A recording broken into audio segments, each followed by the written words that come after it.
Hello, good evening. कैसे हैं आप सब? आई होप कि स्वस्थ होंगे। मैं मनीष स्वागत करता हूं आप सबका एक बार फिर से आपके इस पसंदीदा channel study A to Z में। साथियों, आपका ALP CBT 2 का एग्जाम का डेट अनाउंस हो चुका है। 2 मई और 6 मई को है। उम्मीद करता हूं कि आपकी तैयारी बहुत अच्छे से चल रही होगी और इसी क्रम में जैसा कि हम करवा रहे थे साइंस का कुछ क्वेश्चन, उसी को आगे कंटिन्यू करेंगे। चलिए करते हैं आज के क्लास का शुरुआत। अगर आप इस चैनल पर नए हैं, चैनल को सब्सक्राइब कर देंगे और वीडियो अच्छा लगे तो लाइक और शेयर करेंगे। आज का हमारा पहला प्रश्न है, एक समान मीटर पैमाना मीटर स्केल का वजन 75 ग्राम है। इसे 50 सेंटीमीटर के निशान पर टिकाया गया है। 40 ग्राम के एक अन्य द्रव्यमान को 20 सेंटीमीटर के निशान पर और 50 ग्राम के द्रव्यमान को 90 सेंटीमीटर के निशान पर रखा जाता है। इसमें 20 ग्राम के एक अन्य द्रव्यमान को कहां पर रखे जाने पर यह पैमाना संतुलन की स्थिति में होगा। तो देखिए, ये हमारा कोई स्केल है।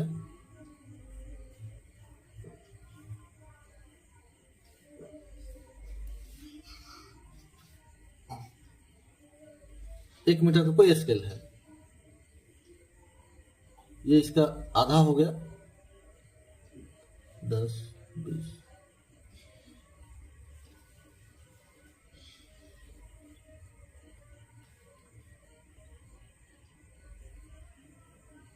यहां पे रस्सी के द्वारा इसको बैलेंस किया गया है। 40 ग्राम का अन्य द्रव्यमान को कहां रखे हैं? 20 सेंटीमीटर। यानी कि ये 10 हुआ, ये 20 हुआ। यहां पे कितना है?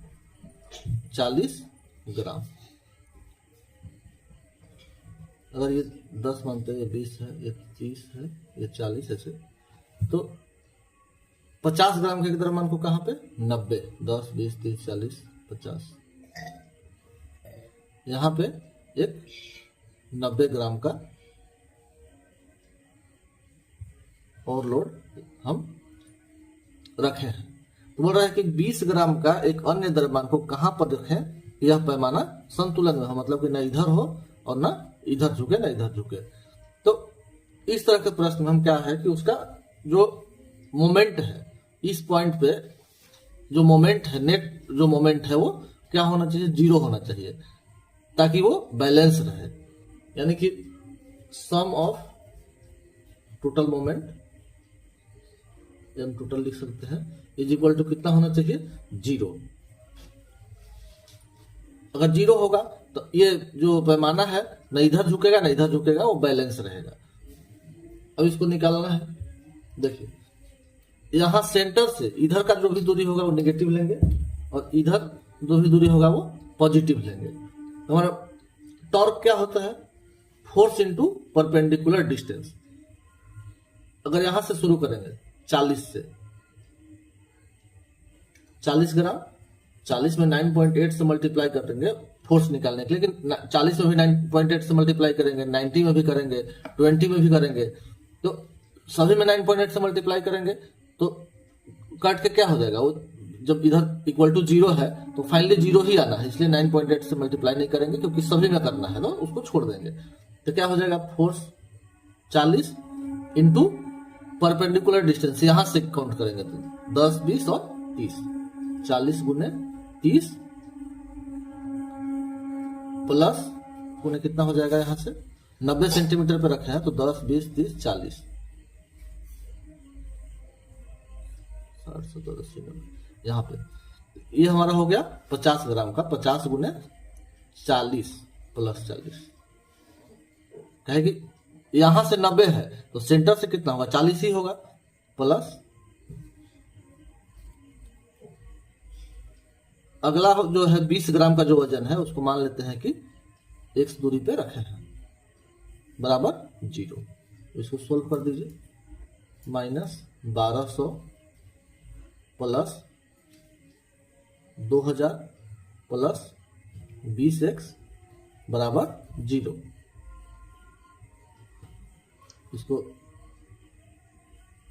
800 प्लस 20x बराबर 0, 20x बराबर -800 x बराबर कितना हो जाएगा?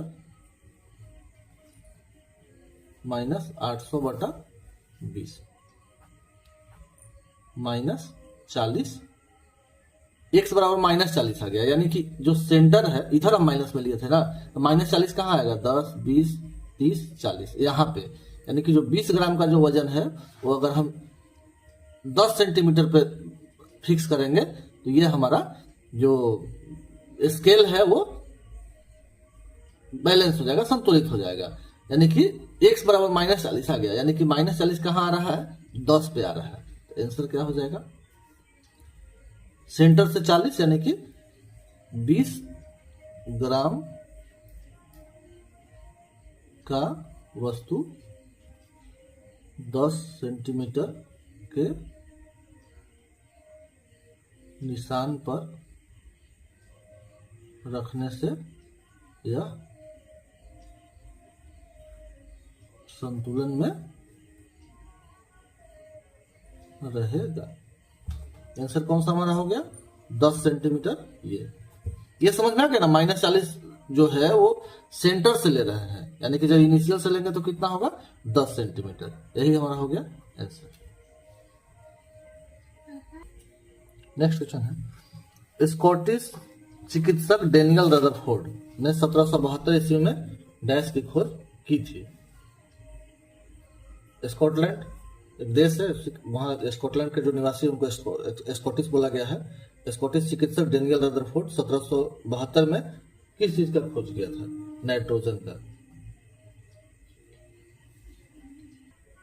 नेक्स्ट क्वेश्चन है, यदि F न्यूटन का बल लगाकर 25 केजी द्रव्यमान के एक बक्से को 15 मीटर तक धकेला जाता है, यदि इस प्रक्रिया में किया गया कार्य 480 जूल हो तो F का मान ज्ञात कीजिए। यानी कि हमारा दिया हुआ क्या है, कार्य दिया हुआ है। कार्य बराबर क्या होता है, W बराबर बल F गुने विस्थापन A।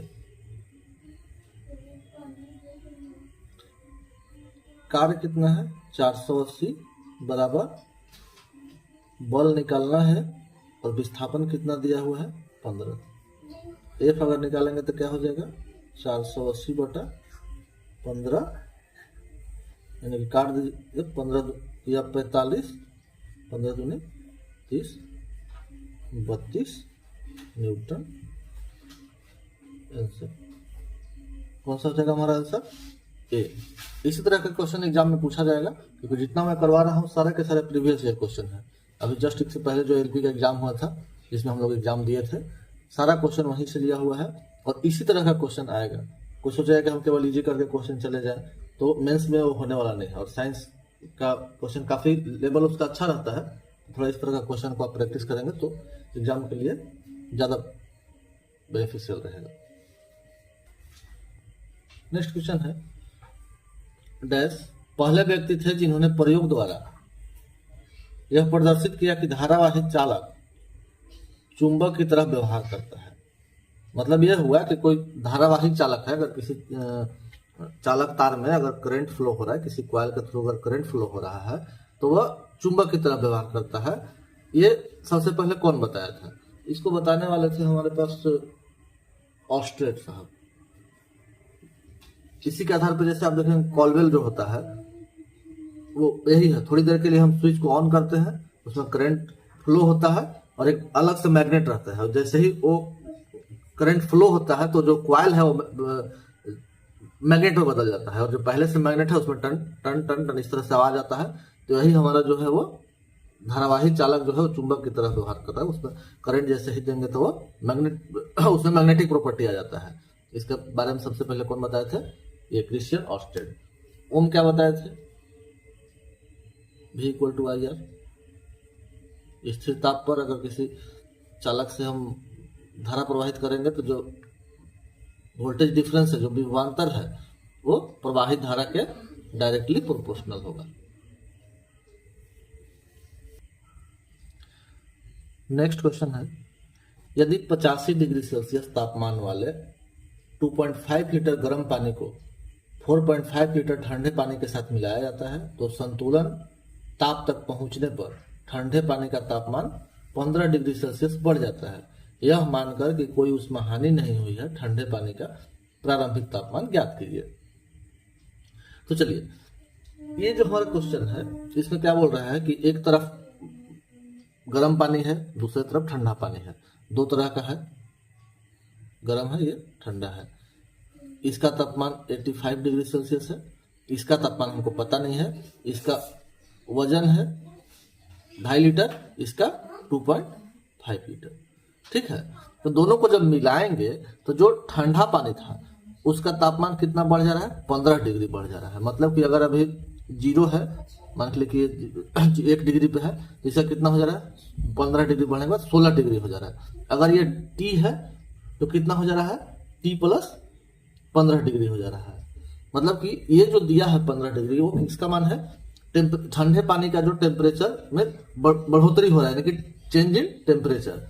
यानी कि मान के लिए कि अगर उसका टेम्परेचर को हम TC मानते हैं तो डेल्टा TC कितना है, 15 डिग्री है। तो देखिए, पहले हम डेटा लिख लेते हैं क्या क्या दिया हुआ है। क्वेश्चन देख करके भागिएगा मत, इस तरह का क्वेश्चन आपका एग्जाम के लिए एकदम जरूर तैयार कर लीजिएगा। सबको कहीं ना कहीं पढ़ाई किए होंगे, तो आप जहां कहीं से भी पढ़े होंगे साइंस को, तो कॉन्सेप्ट वही है, हर कोई वही पढ़ाता है। बस क्वेश्चन को आप करते जाइए और खुद से बना करके देखिए कि कितना क्वेश्चन आप सोल्व कर पाते हैं। अगर किसी को समझने में दिक्कत होगा तो आप डायरेक्ट मेरे से बात भी कर सकते हैं, और अगर PDF चाहिए तो व्हाट्सएप करिएगा, PDF आपको मिल जाएगा जो भी पढ़ाई हो रहा है। गर्म पानी का तापमान हमारा कितना है, T1 85 डिग्री सेल्सियस। द्रव्यमान मान लेते हैं M1 है हमारा, 2.5 लीटर है ना, तो पानी है तो 1 लीटर पानी का वजन कितना होता है, 1 ही kg होता है। 2.5 लीटर पानी है तो 2.5 kg ही होगा, 2.5 किलोग्राम। ये हो गया गर्म पानी का। अब ठंडा पानी का देख लीजिए कितना है। ठंडे पानी का क्या दिया हुआ है, तापमान में वृद्धि दिया हुआ है, यानी कि इसको हम लोग डेल्टा T ठंडे पानी के लिए कोल्ड लिख देते हैं। कितना है, 15 डिग्री सेल्सियस। और ठंडे पानी का द्रव्यमान कितना दिया हुआ है, M2 मान लेते हैं, ये है 4.5 लीटर है, तो वजन कितना हो जाएगा, 4.5 kg है।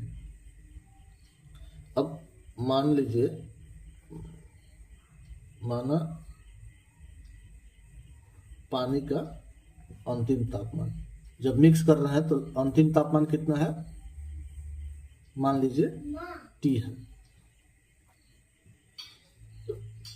जैसे गर्म और ठंडा पानी को मिलाएंगे तो गर्म पानी क्या है, और धीरे धीरे ठंडा होगा, और जो ठंडा पानी था वो क्या होगा, धीरे धीरे गर्म होगा।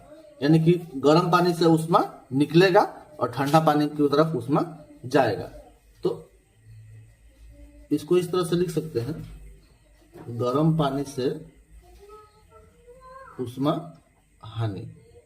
यानी कि गर्म पानी जब ठंडा में मिलाएंगे तो गर्म पानी से जो ऊष्मा उत्सर्जित होगा वो बराबर होगा वही तो ठंडा पानी में जा रहा है। कहे कि यहाँ पे लिख दिया है कि कोई ऊष्मा का हानि नहीं हो रहा है। तो जो गर्म पानी से ऊष्मा निकल रहा है वो ठंडा पानी शीत पानी द्वारा प्राप्त हो जा रहा है, प्राप्त ऊष्मा।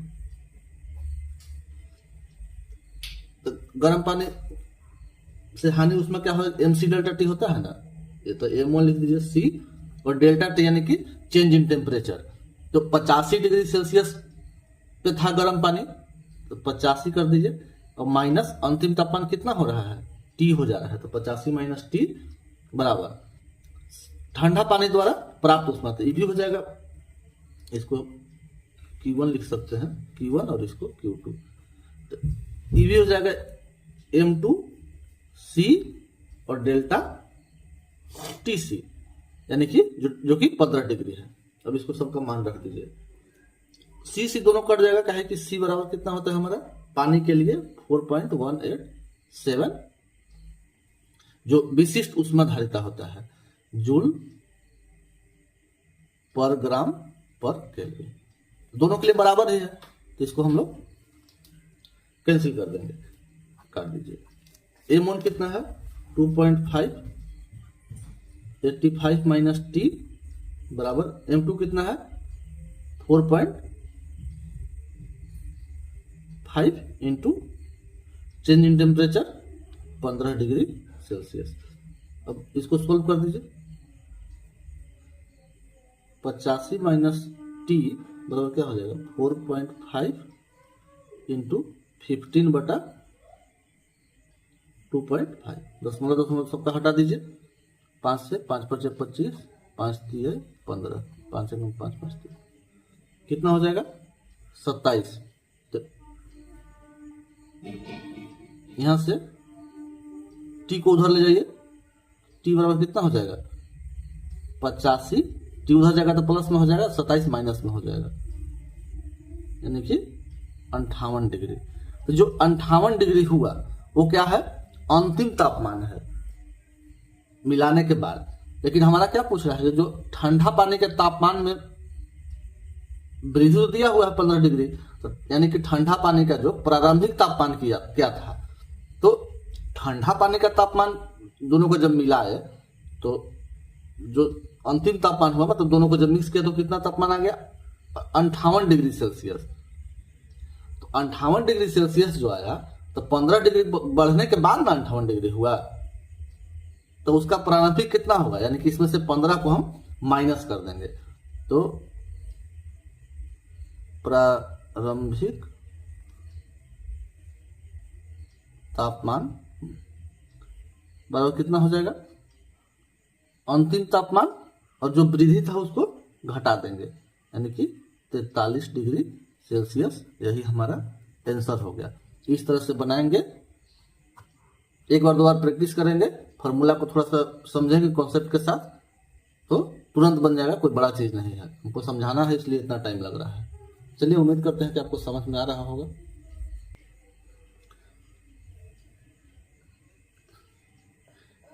नेक्स्ट क्वेश्चन है हमारा, 15 ओम का प्रभावी प्रतिरोध प्राप्त करने के लिए 8 ओम और 20 ओम के दो प्रतिरोध को समांतर क्रम में जोड़ा गया है, R का मान ज्ञात कीजिए। देखिए सिंपल है, एक R है, एक 20 ओम है, और दोनों का कितना इक्विवेलेंट रेजिस्टेंस है 15 है, तो R का मान ज्ञात करना है। तो समांतर क्रम में क्या होता है 1/R इक्विवेलेंट बराबर 1/R plus 1/R1 plus R2, या R इक्विवेलेंट कितना है 15 है, तो 1/15 बराबर क्या हो जाएगा 1/R प्लस 1/20। इसको सोल्व कर देंगे, तो 1/R बराबर क्या हो जाएगा 1/15 माइनस 1/20। सोल्व कर दीजिए इसको, एलसीएम 60, 4 माइनस 3 यानी कि 1/60। 1/R बराबर क्या हो गया 1/60, या इसलिए R बराबर कितना हो गया 60 ओम। यही R निकालना था, 60 ओम कहाँ है, ये आंसर हो गया। नेक्स्ट हमारा, लेड के संलयन के विशिष्ट गुप्त ऊष्मा 23 जूल पर ग्राम है। यदि लेड का एक टुकड़ा इसके हिमांक 327 डिग्री सेल्सियस पर जमने पर 2116 जूल ऊष्मा मुक्त करता है, तो इस टुकड़े का द्रव्यमान क्या कीजिए। कहने का मतलब ये हुआ कि जो हमारा लेड है, मतलब कि पीबी शीशा, उसके हिमांक बिंदु पर जब जम रहा है तो कितना उसमें ऊष्मा को मुक्त कर रहा है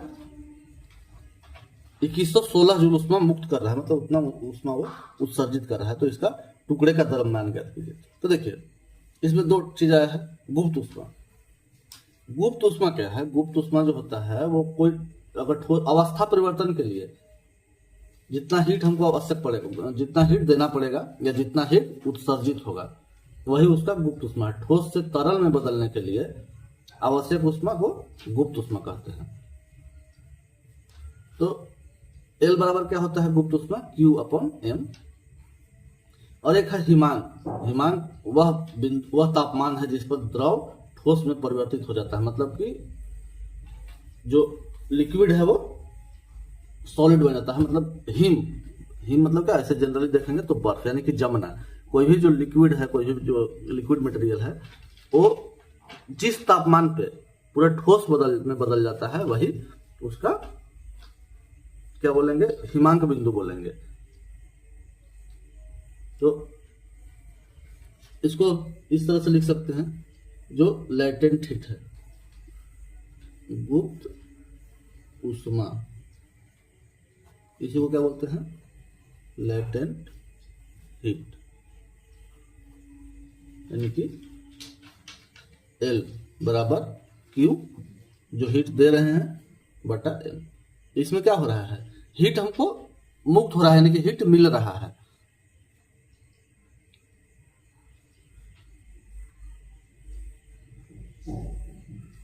तो Q कितना है, 2116 बटा L हमारा क्या है, 23। M बराबर लिखेंगे तो 2116 बटा 23, इसको काट दीजिए, भाग दे करके देखेंगे तो 92 ग्राम आंसर।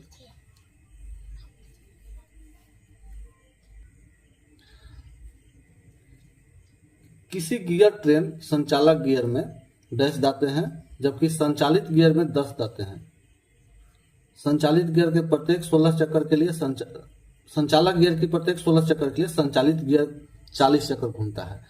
गियर से संबंधित आगे, जैसे आप मान लीजिए साइकिल है, साइकिल के सामने का जो है वो, उसको मान लेते हैं ड्राइवर गियर है, और पीछे का जो चक्के के साथ में रहता है उसको हम फॉलोअर मान लेते हैं, संचालित। तो इस तरह से कुछ दांत रहेगा ऐसे,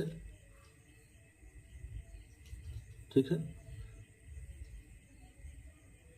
इसका दांत को हम मान लेते हैं T फॉर टीथ और ड्राइवर, और इसमें भी कुछ दांत रहेगा, तो इसके दांत को हम मान लेते हैं T फॉलोअर, संचालित। उसी तरह से इसमें जो दांत की संख्या है उसको N ड्राइवर मान लेते हैं, और इसमें जो दांत की संख्या है उसको N फॉलोअर मान लेते हैं। तो देखिए क्या मेरे पास दिया हुआ है, डाटा गिवन है। फॉलोअर गियर में कितना दांत है, 10, यानी कि T फॉलोअर,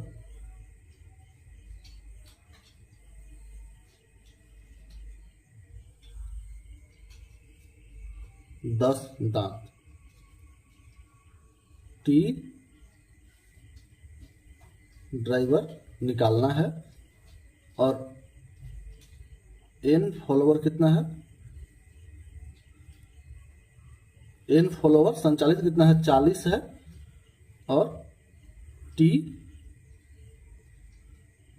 N ड्राइवर कितना है, N ड्राइवर है हमारे पास 16 दांत, 16 चक्कर है। मतलब जो बड़ा वाला 16 चक्कर जब घूमेगा तो छोटा वाला कितना घूमेगा, 40 चक्कर घूमेगा। तो देखिए इसका फॉर्मूला हमारे पास है सिंपल सा, T ड्राइवर मतलब कि बड़ा वाला का जो दांत है और छोटा वाले का दांत का जो अनुपात है,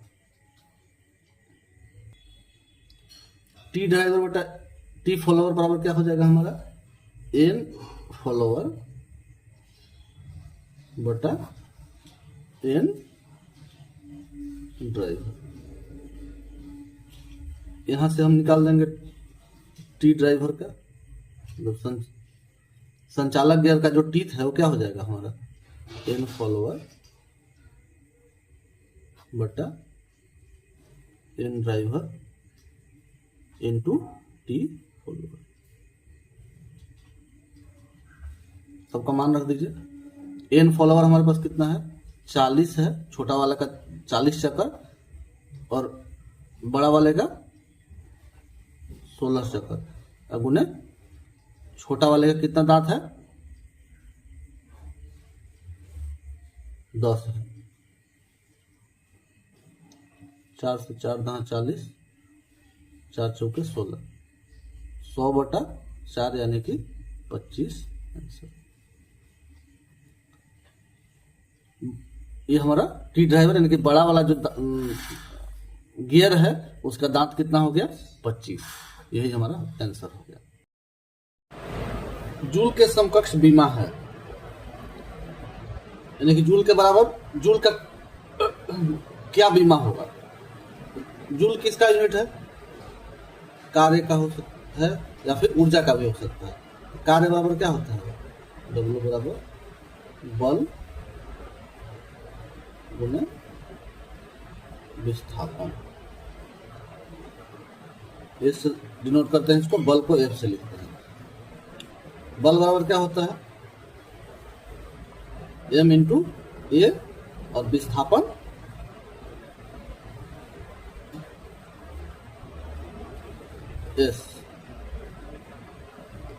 S से इसको डिनोट करते हैं। अब देखिए इसका यूनिट लिखेंगे तो kg त्वरण में क्या होता है मीटर पर सेकेंड स्क्वायर, और इसका विस्थापन क्या है, दूरी है ना, तो दूरी को क्या लिखेंगे मीटर लिखेंगे। तो क्या हो गया kg मीटर स्क्वायर पर सेकेंड स्क्वायर। अब सबका बीमा लिख दीजिए। kg के लिए क्या लिखते हैं कैपिटल M, मीटर स्क्वायर क्या है लेंथ है, इसका L लिखते हैं, L स्क्वायर हो जाएगा और बटा T। इस क्या है सेकंड है यानी कि टाइम। अब इसको ऊपर लेके जाएंगे तो क्या हो जाएगा M L स्क्वायर T, नीचे 2 होगा, T स्क्वायर नीचे है, ऊपर जाएगा तो M L square T minus 2। यही इसका हो गया जूल का बीमा। नेक्स्ट है निम्नलिखित में से किसमें विद्युत मोटर का इस्तेमाल नहीं किया जाता है। विद्युत पंखा, इलेक्ट्रिक टोस्टर, कंप्यूटर, रेफ्रिजरेटर। विद्युत मोटर का प्रयोग किसमें नहीं किया जाता है, तो विद्युत पंखा तो खुद ही मोटर है, इलेक्ट्रिक टोस्टर है, टेस्टर, ये होगा आंसर। इसमें विद्युत मोटर कहाँ लगा नहीं लगा रहता है। कंप्यूटर में विद्युत मोटर का यूज होता है, सीपीयू में लगा रहता है उसको कूलिंग के लिए। रेफ्रिजरेटर में तो कंडेंसर है, उसमें भी विद्युत मोटर है। ये हमारा आंसर हो गया इलेक्ट्रिक टोस्टर। चलिए इसी के साथ करते हैं आज की क्लास को यहीं पे समाप्त। धन्यवाद।